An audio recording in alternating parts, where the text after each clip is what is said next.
Allô tout le monde, j'espère que ça va bien. Ce matin, je lisais quelque chose et j'avais vraiment à cœur de vous encourager, surtout les femmes. Hein. Les hommes, vous pouvez écouter aussi, mais c'est surtout les femmes. Euh, c'est un passage que j'avais déjà lu dans d'autres versions, mais là, cette fois-ci, je l'ai lu dans la version français courant. Ça se trouve dans Genèse 2, verset 18. C'est le passage où Dieu va créer la femme, juste avant de créer la femme. Voici qu'est-ce qu'il dit. Il dit, le Seigneur Dieu se dit, il n'est pas bon que l'être humain soit seul. Je vais lui faire un vis-à-vis qui lui corresponde, capable de le secourir. J'étais wow! Lorsque Dieu était en train de créer la femme, ce qu'il avait en tête, c'est un être qui serait un vis-à-vis de l'homme, mais qui viendrait à son secours, en fait. C'est comme ça qu'il voit la femme, comme une héroïne qui vient au secours de l'homme.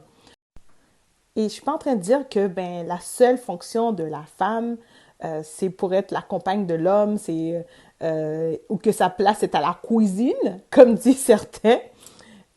Non, mais c'est surtout pour voir la place super importante que Dieu donne à la femme, que lorsque Dieu voit la femme, il voit comme un héros, comme une héroïne, de, qu'elle vient faire quelque chose que seule elle aurait pu faire. Et j'avais déjà lu un livre là, qui parlait justement du cœur de femme, dans lequel il disait que le mot justement qui était utilisé ici euh, pour parler de justement aide semblable dans certaines versions, c'est Ezek Kenedgo.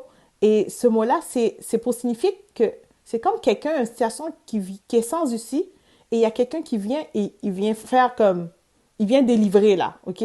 Et ce mot-là est souvent utilisé pour Dieu lui-même. Dans tous les autres endroits où c'est utilisé dans la Bible, c'est utilisé pour Dieu lui-même, en fait.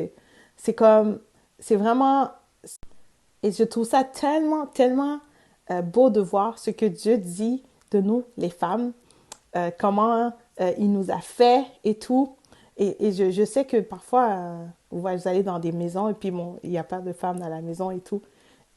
Il manque quelque chose en fait. On dirait que la maison n'a pas d'âme. Il n'y a pas de chaleur. Il manque de chaleur. Je ne suis pas en train de dire qu'il y a juste les femmes qui savent bien tenir une maison. C'est pas ça du tout. C'est comme aller dans des villes. Moi, j'aime beaucoup voyager. Puis il y a des villes où tu vas, même si c'est beau, c'est bien construit et tout, c'est vraiment majestueux et tout. Là, il y a une ville que j'ai en tête exactement là. Euh, mais on dirait qu'il n'y a pas d'âme. Il manque quelque chose. Il manque la chaleur. Il manque le, le côté humain, le côté chaleureux. Et je trouve que c'est souvent ça comme une femme va faire dans une maison. Elle va faire toute la différence. Donc, je vais vous encourager, les femmes. Vous êtes vraiment...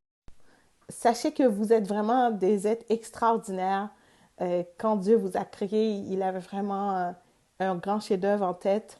Et peu importe si vous avez un homme ou pas dans votre vie, sachez que vous êtes pareil, vous êtes une héroïne, vous êtes une héroïne et tout. Et d'ailleurs, la Bible va même dire, celui qui trouve une femme trouve le bonheur. Donc, voilà, donc vous êtes cher aux yeux de Dieu et puis vous représentez le bonheur même en fait. Donc, j'espère que vous allez être bénis, j'espère que ce message va vous apporter un grand sourire aux lèvres. Ciao, je vous aime beaucoup.